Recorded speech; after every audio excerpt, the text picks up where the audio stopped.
चॅनलचे updates मिळवण्यासाठी कृपया @post मराठीला लाईक करा, शेअर करा आणि सबस्क्राइब करायला विसरू नका। नमस्कार, मी गौरव मानकर @पोस्ट मराठीमध्ये तुमच्या सर्वांचं मनापासून स्वागत करतो। काल आपण एक महत्त्वाची बातमी दिली आणि त्या बातमीमध्ये आपण सांगितलं की उल्हास नरड यांचं निलंबन रद्द झालेलं आहे आणि त्यांना पदावर पूर्ववत करण्याचे आदेश देखील शासनाला दिलेले आहेत। मॅट या कोर्टाने हे आदेश दिले होते आणि या आदेशानंतर आता शिक्षण क्षेत्रामध्ये खळबळ उडाली आहे की हे असं कसं काय होऊ शकतं। कारण अधिकाऱ्यांनी जे 90 दिवसाच्या आतमध्ये चौकशी अहवाल किंवा आरोपपत्र हे कोर्टामध्ये सादर करायचं होतं ते सादर केलं नाहीत आणि त्यामुळं कोर्टाने उल्हास नरड यांच्या बाजूने निर्णय दिला आणि शासनाला सांगितलं की 2 आठवड्याच्या आत उल्हास नरड आणि त्यांच्यासोबत 2 सहकाऱ्यांना त्याच ऑफिसमधील 2 लिपिकांना पुन्हा जॉईन करून घ्या, अशा पद्धतीचा तो आदेश होता। परंतु आता याची जे प्रोसेस किंवा ही जी घटना घडलेली आहे ती इथपर्यंत थांबणार नाहीये। तर यापुढे आता याच निर्णयाचा आणि या आदेशाचा आधार घेत ज्या ज्या अधिकाऱ्यांचे पुढे निलंबन झाले त्या सर्वांना याचा फायदा होण्याची शक्यता आहे आणि यामध्ये जवळपास जे आतापर्यंत 15 ते 17 अधिकाऱ्यांचं अटक झाल्यानंतर निलंबन झालं होतं, या सगळ्या अधिकाऱ्यांचं निलंबन आता रद्द होऊ शकते आणि त्यांना देखील पदावर पूर्ववत जाण्याचे आदेश मिळू शकतात।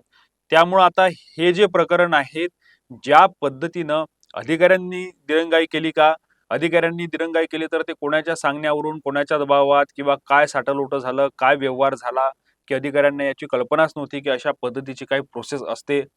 तर याच सगळ्याचा फटका आता पुढे बसणार आहेत आणि इतर जे अधिकारी आहेत त्या अधिकाऱ्यांचा देखील याच्यामध्ये आता फायदा होणार आहे।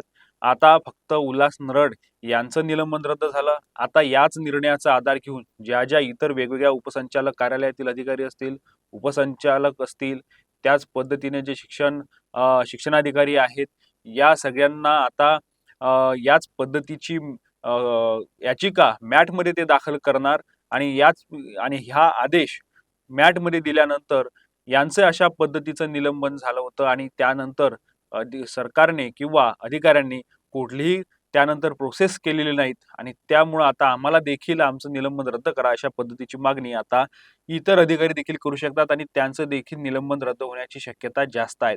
यामध्ये दुसरी बाजू अशी की सरकार किंवा शिक्षण खातं हे आपली बाजू मांडण्यामध्ये कोर्टामध्ये कमकुवत पडल्याची माहिती आहे। त्याचं कारण असं की त्यांनी त्या संदर्भामध्ये कोर्टाच्या निदर्शनास आणून दिलं नाही की ऑलरेडी या संदर्भामध्ये तपास सुरू आहे। त्याच पद्धतीनं शालार्थ आयडी घोटाळा हा खरोखर कशा पद्धतीने झाला या संदर्भामध्ये पालकर समितीचा अहवाल देखील आलेला होता।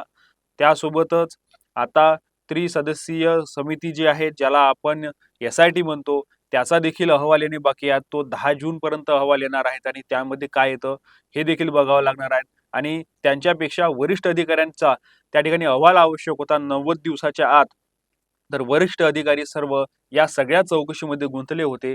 त्यामुळे अशा पद्धतीचं जर का प्रतिज्ञापत्र मॅट कोर्टामध्ये गेलं असतं तर कुठेतरी शासनाला मुभा मिळाली असती आणि त्यांची जे डेट वाढवून मिळाली असती किंवा जो अहवाल शासनाला सादर होणार आहे 10 जून पर्यंत किंवा पालकर समितीचा जो अहवाल आहे जो शासनाला सादर झालेला आहे, तो जर का अहवाल कोर्टामध्ये सादर केला असता तर कदाचित हे जे निलंबन आहेत हे निलंबन कायम राहिलं असतं, पदावर पूर्ववत केलं नसतं।